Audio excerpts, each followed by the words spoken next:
Good evening and welcome to Zoom In on a Fresh Conversation. It's Monday night all over again, and I am your host, Donna Gray Banks. Our guest tonight is Dr. Robert W. Sessoms, author of Uncle Julius and the Science Gang. Please welcome him to Zoom In on a Fresh Conversation. Thank you, Robert, for being here. Oh, my Zoom In on a pleasure. Zoom In on a Fresh Conversation is brought to you by Eyeless Diamonds LLC, Ladero Press, Milton McCulloch, a Dante production, and the Fresh Book Festival, which will be held in the beautiful city of Daytona Beach 23, 24, 25 February. And we are so excited. We are just getting geared up.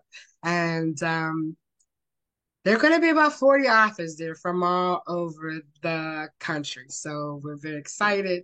We're going to Zoom in some authors from the UK, Nigeria, and the other place I think is Sri Lanka this year. And so we're very excited about that also. If you have any questions for Robert, please leave them in the chat room. This conversation is being recorded. Good evening, Robert. Please take a moment and just give our audience a brief background. Okay, I I grew up in Daytona Beach, Florida, attended Mainland High School. After that, I joined the Navy and I was a medic, a corpsman or a medic. And that's when I got interested in medicine. I found it not hard and I really understood it and really enjoyed it. So after the Navy, I attended Bethune-Cookman College as a biology major, did pretty good in the biology courses. Um, Went to Atlanta University Graduate School and got it. And while I was at Atlanta University, I applied to Meharry Medical College and got accepted. And I like science, so it was a lot of work, but it was enjoyable. And I've been practicing medicine for about 20 years. So is medicine in your lineage? I had a lot of teachers in my family, so they were Okay. always into education. You know, my aunts were teachers. A lot of my aunts were teachers. My dad was a teacher, coach. Were you a general practitioner or did you specialize in something, Robert?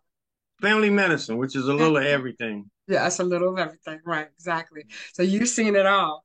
So before we discuss your novel, let's discuss what the pivotal moment or person who encouraged you to write this book. Well, several things encouraged me to write a book. Okay.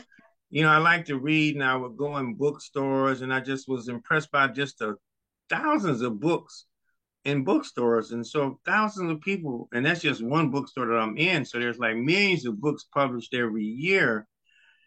And also, whenever there's a book written by an African American author, I always hear people say, "Oh, wow, this is much needed." And so that was always in the back of my mind. I always wanted to write something, just didn't know what. And then,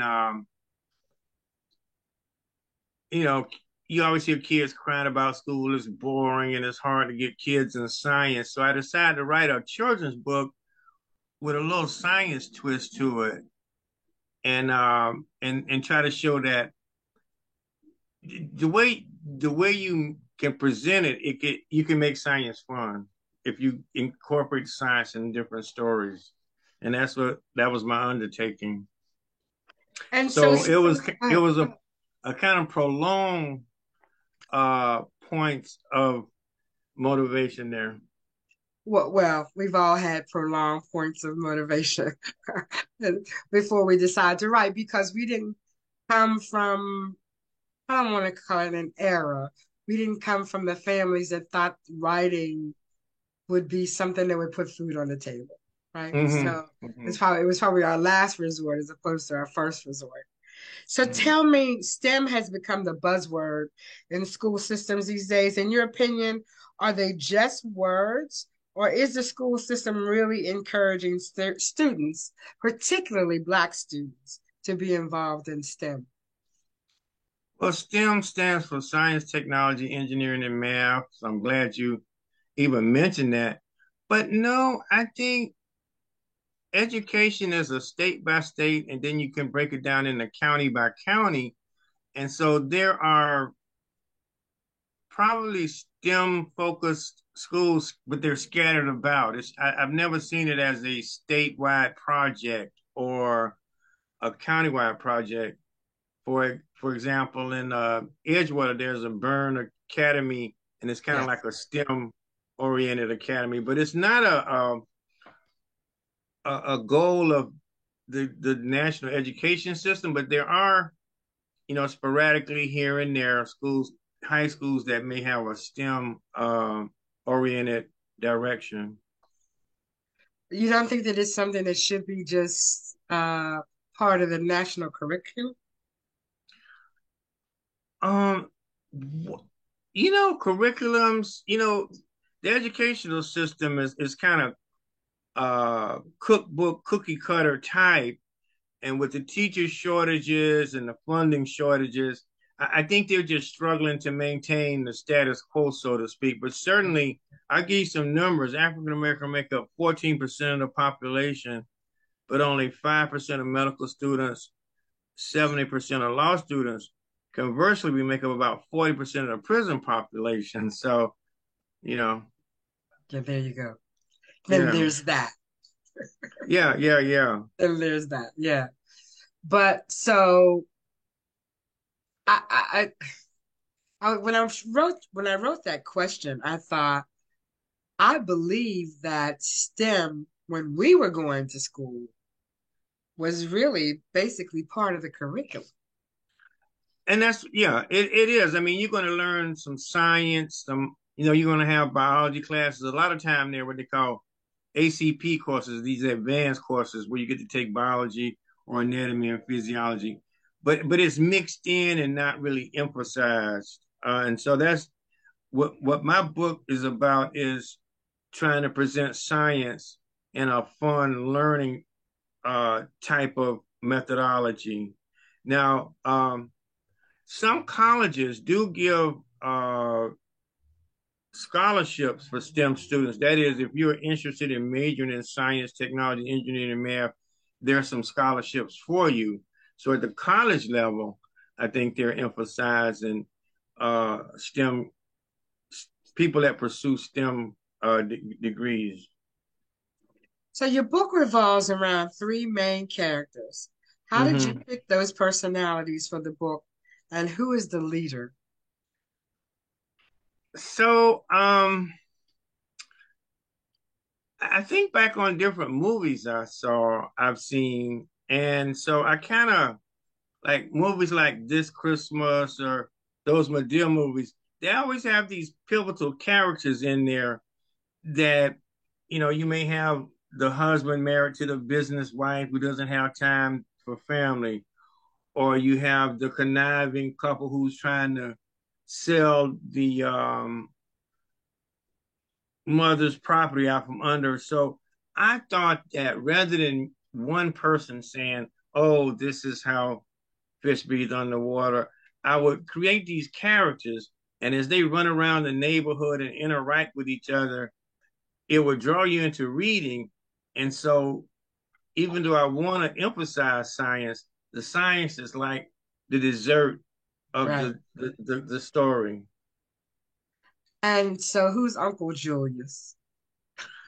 Uncle Julius, that's based on my relationship with my father. He was a coach, but he was really knowledgeable about things. And as a kid, it would fascinate me. I would ask him questions, no matter what I asked him, history, Roman history, the Civil War. He could just tell me all kind of things, and it kind of taught me that you could learn so much, and you don't even have to be in school.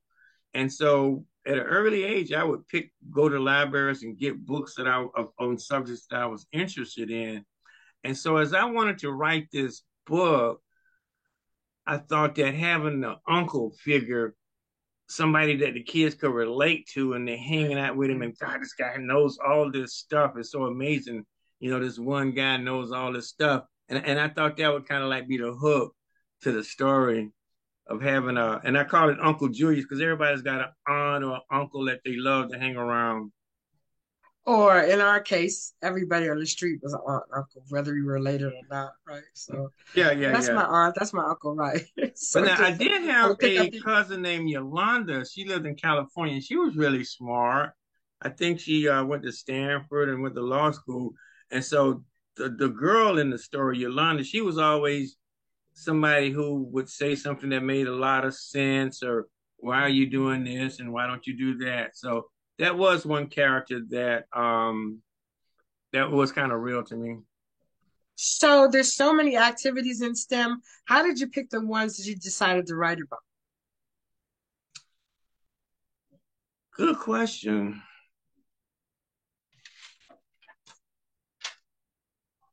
Because you kind of focused on maybe four or five different things, right?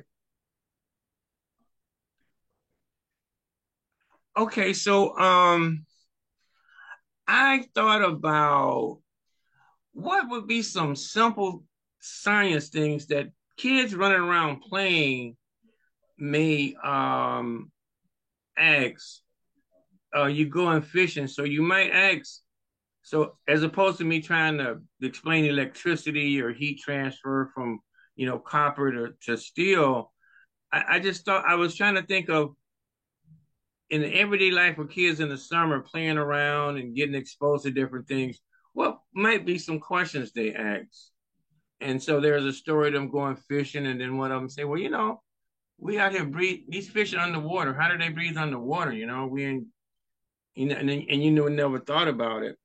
The airplane, that's something that if you had an uncle that was a pilot or something, and you'd see these planes flying around, and then you actually got a chance to talk to somebody who maybe could explain this to you. How do airplanes fly? So these are just things that I thought that kids randomly interacting with uncles and aunts and granddads would be something, or the thing about junk food. You buy some junk food and then there's this big critique. Oh my God, I thought this was good and all this stuff is in, all these chemicals was in it. And so, and those are things that, being a science major, you got to have quite an imagination. A lot of times you're dealing with things like molecules and stuff small, you can't see it. So you have to have uh, a good imagination. A lot of times, what you learn is just based on illustrations and diagrams to explain something. And so so in my book, I have these diagrams when I'm explaining something, and you could take a little diagram and explain something very complex. So how hard was that to put that in little people language?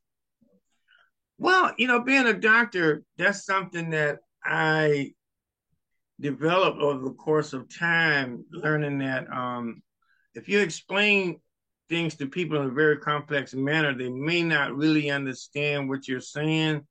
And so that's one of my little special skills is I could take almost any disease and make an analogy to something that, say, a person may not be medically inclined, but if I was to describe the heart and I say, okay, it's a pump, and when the pump gets weak, the fluid backs up. And so that's a good way using the analogy of a pump, like a heart, for example.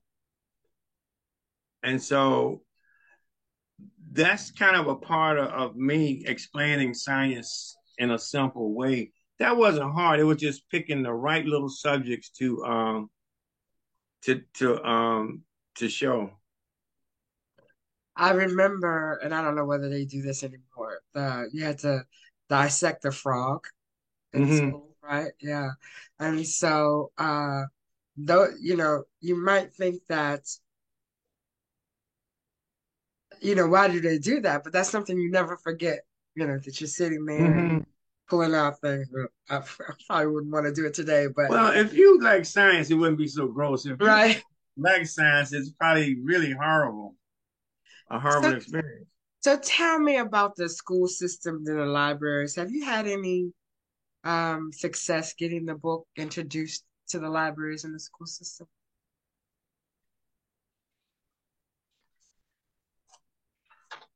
Let me see here. I got my notes all written down. You have Um, notes? yeah, I got a lot of notes. You just can't see them. Um, that's the next frontier. I being a scientist and all about science, but marketing is a whole different animal. And so I, I would put stuff on social media, put stuff on Facebook, got some book sales, but that's my ultimate goal, and that's Yes. kind of what I would like to do. And I just got to get out of my shell and go and knock on some doors. But I've had some nice success just with family and friends and people buying it, and they kind of the parents like it, and I think that I would like to approach some school boards. I'm gonna start local, and I'm gonna go to your book fair, the Fresh Book Festival in February, and have my table and my banner. I got my banner made, and I'm going to a book show. Jack and Jill is sponsoring a book show at Rain Academy in January. Where? Where? Rain Academy, REIN, Rain. It's like Rain Church, And like where the is mighty. that? Where is it? It's on Granada. Oh, So, but yeah, to get back to your point, that is kind of where I'm heading. But being, marketing could be an endless, uh, a bucket list waste of money. So exactly. I'm kind of doing this marketing on a shoestring, trying different things. But ultimately, that's what I would like to do to answer your question: is get into some schools. Well, I just met the new principal of Palm Terrace Elementary, Mm-hmm. Miss Troutman. Mm-hmm. She's going to be at the book festival. Make sure that you guys have a conversation. Yeah, yeah, yeah. She is really open because the language school scores of Palm Terrace and Cherokee, I think we're like 29 and 35%. That's a big problem with our kids. Like only That's a big problem. So I'm about saying, 36%, only about 36% read at grade level. right. And so she's really determined to change that narrative. And your book could be part of I will uh, definitely make a point yeah, to get with yeah, their new principals. There's a right. new principal at Cherokee, and there's a new principal at Palm Terrace, Palm Terrace. Yeah, right. so I should go and meet with him and show him Yes, a book. they're very open to trying to change this narrative about our children and their reading habits, and it's just time. And Yeah, so your kids book don't could be one people of the don't like ones to again. read. Everything is social media.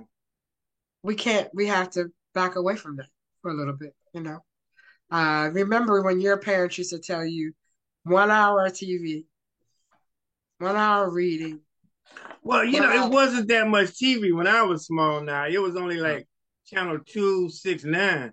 So, and there wasn't a whole lot going on in so far as television with me. Well, I mean, for most families, there was a limited time of TV watching.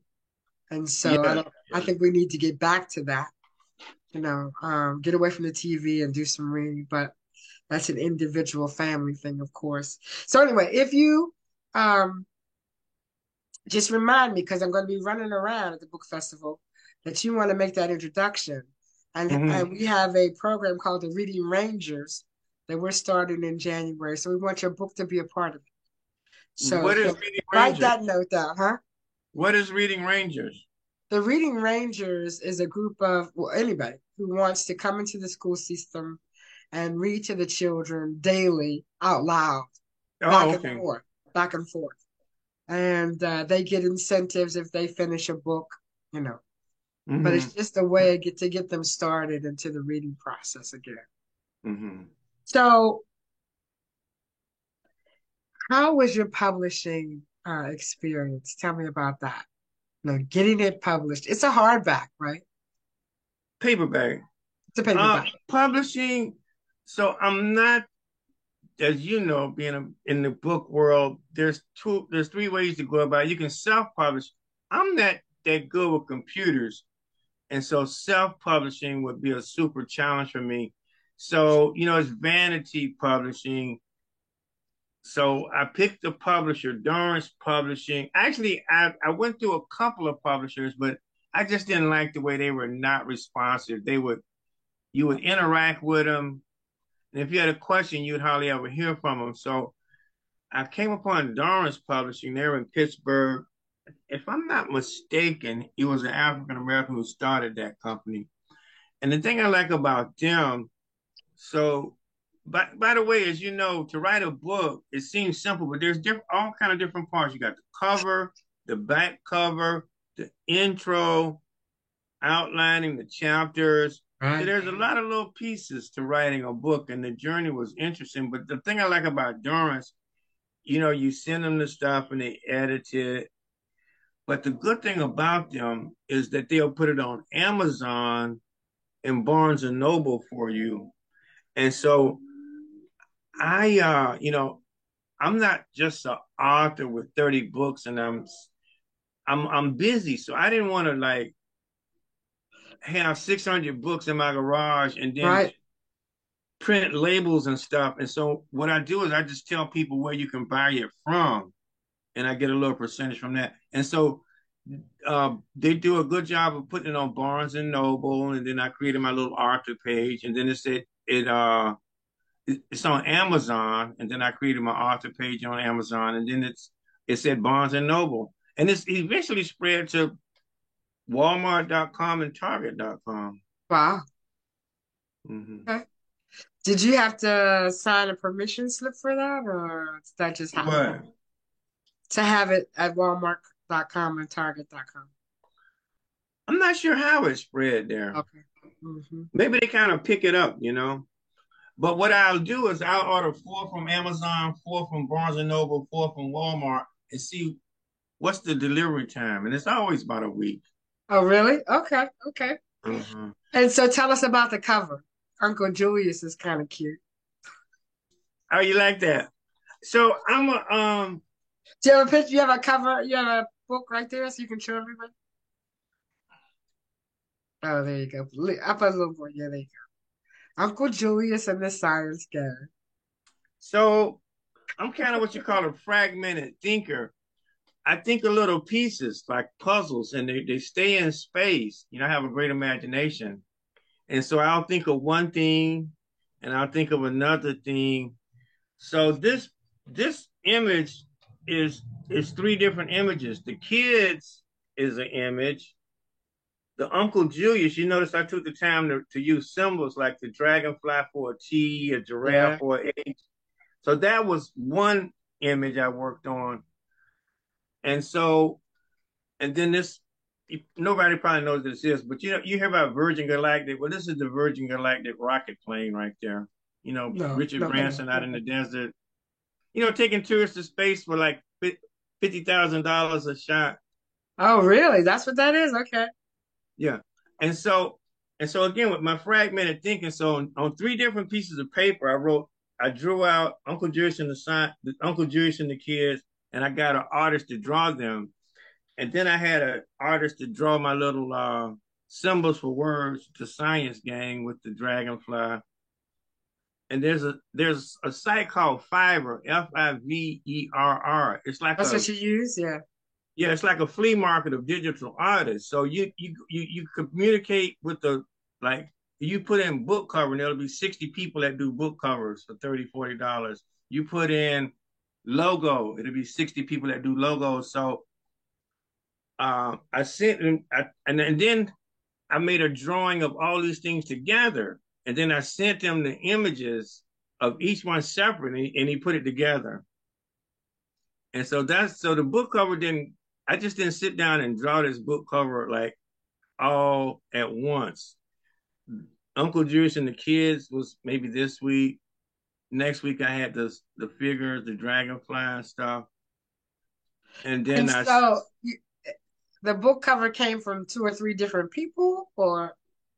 no 2 or 3 different times. Oh, okay. Like one week So I you had came up. 2 or 3 different covers before you came up with the one you like. No, 3 or 4 different images, and then I combined them all Okay. to I make got that. And it took a little back and forth, the size of the people versus the words.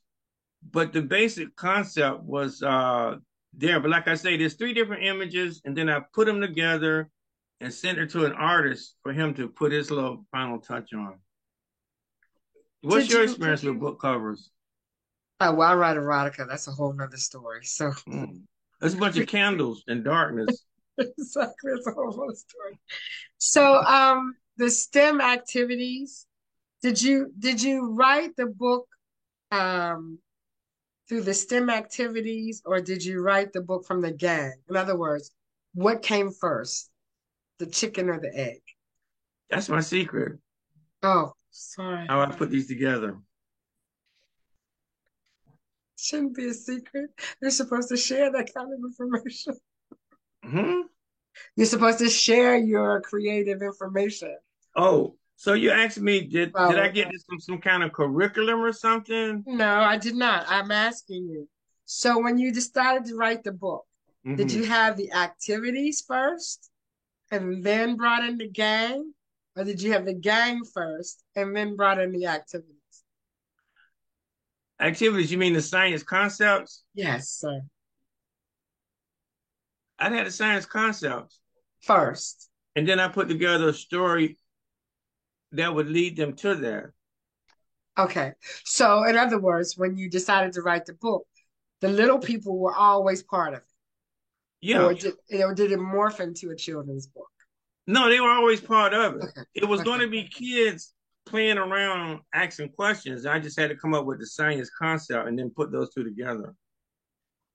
So, what was the easiest part about writing the book? You know, it takes time. It takes time, and I joined some Facebook group. There's a lot of Facebook group authors, and I hear them talk about, oh, I got writer's block, or I've been writing this book for 5 years. But to me, this was like a hobby, and so I didn't feel pressured to do it. And so, believe it or not, came about over like maybe a year and a half. This is not something I thought of on the first of the month, and it was done on the 20th. Like I say, fragments. I had fragments of the going the okay, I want to talk about fish. So I had to look up. I actually have to read this stuff. I get a nice image of gills and then meticulously go through how they work and then put it in layman's term. Airplanes, that was something I was interested in as a kid. So that little diagram of you got thrust and lift, and then the opposing forces are drag and gravity. But that's how planes fly. You got to have thrust to overcome the weight of the plane. And so that was always something. And so that little simple diagram explains it. And then I create this whole story about the Tuskegee Airmen and going to Germany, fighting, flying over Germany and Levant. And so this is not a picture book. For small kids, you have picture books. There's a picture on every page. But I want you to read. I want to draw you into this story, and you'll learn the science because you want to keep on with the story. So, the easiest part was writing it. What was the hardest part? The commitment to finish, to like I said, I had these fragments and I put it together.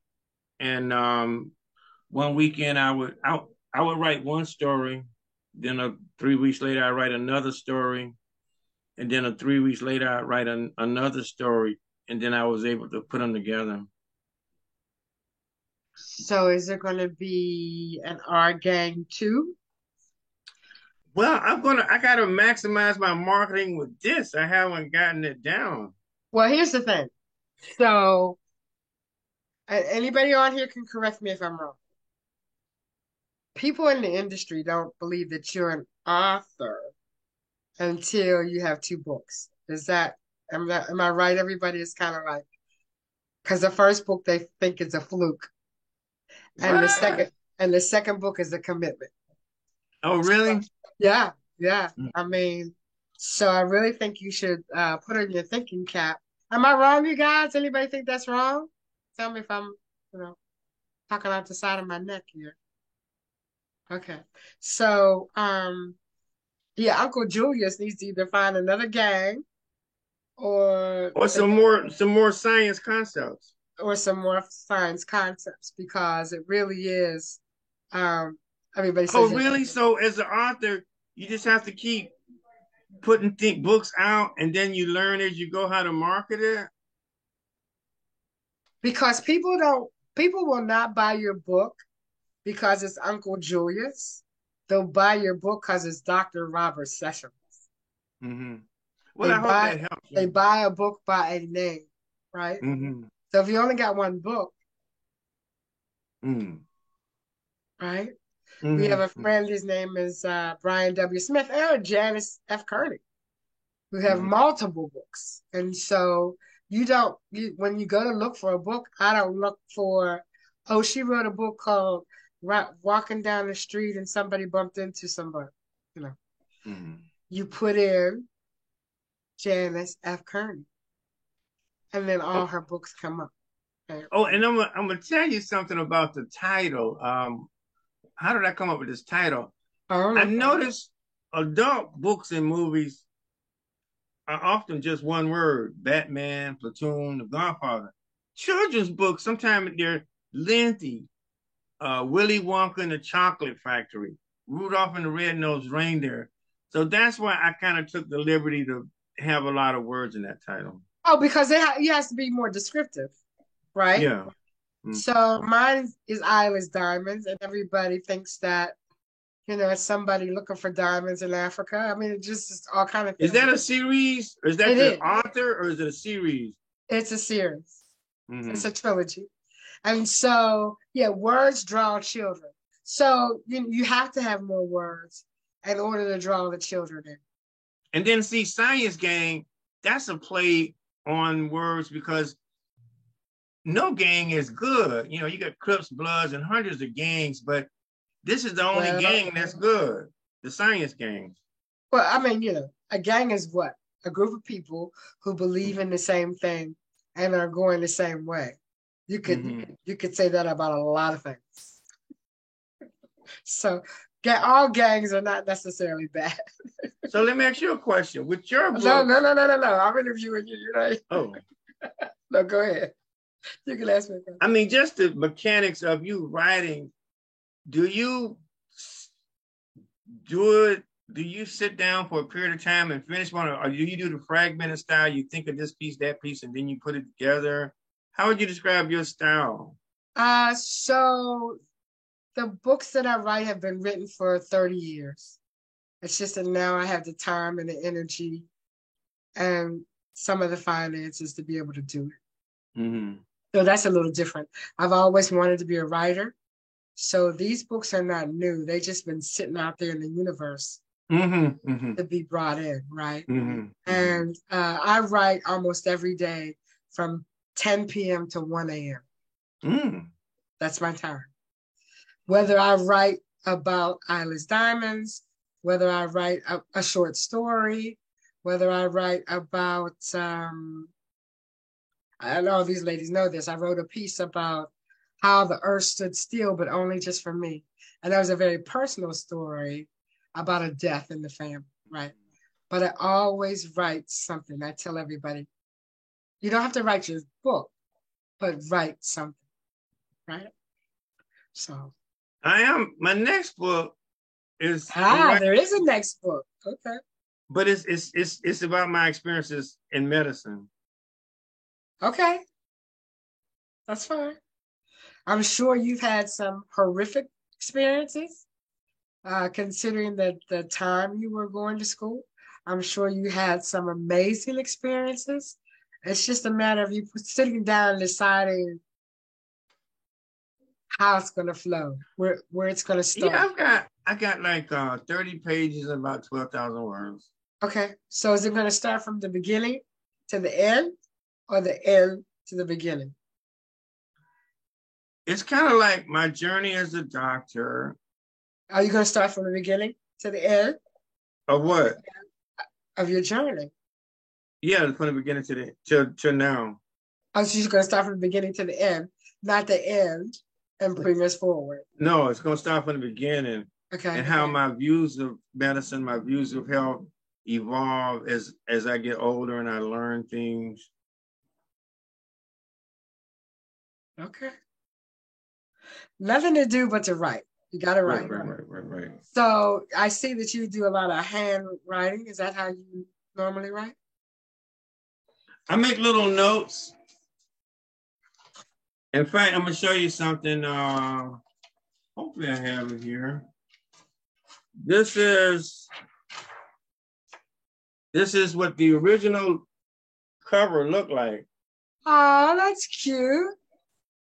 You see the three guys in the little plane? Yeah, stuff like that. That's what I say. I'll piece it together, and then I'll get a real artist to draw what I'm trying to create. So I'm glad that you're not limiting yourself to one book, because as I say in the industry, they don't really look at you as an author until you have at least two. And I would love to see the second series for Uncle Julius, just because children's books that have series do well. The Nancy Drews, you know what I mean? They do. I would suggest you write another children's book before you go into another genre. Right. So that your name becomes attached to children's books, right? Mm-hmm. So that's the two books that you've written.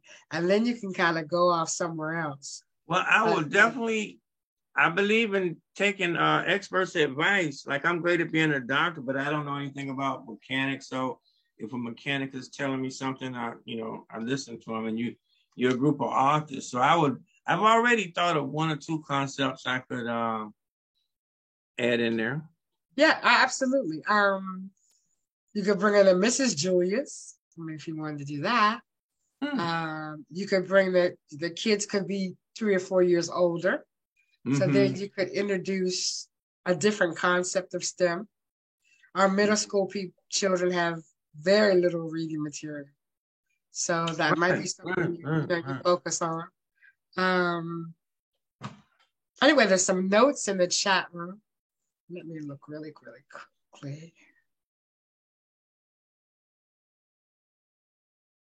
I will be happy to answer any questions. Someone's saying that you should contact Scholastics Inc. Mama Tony, unclear your mic.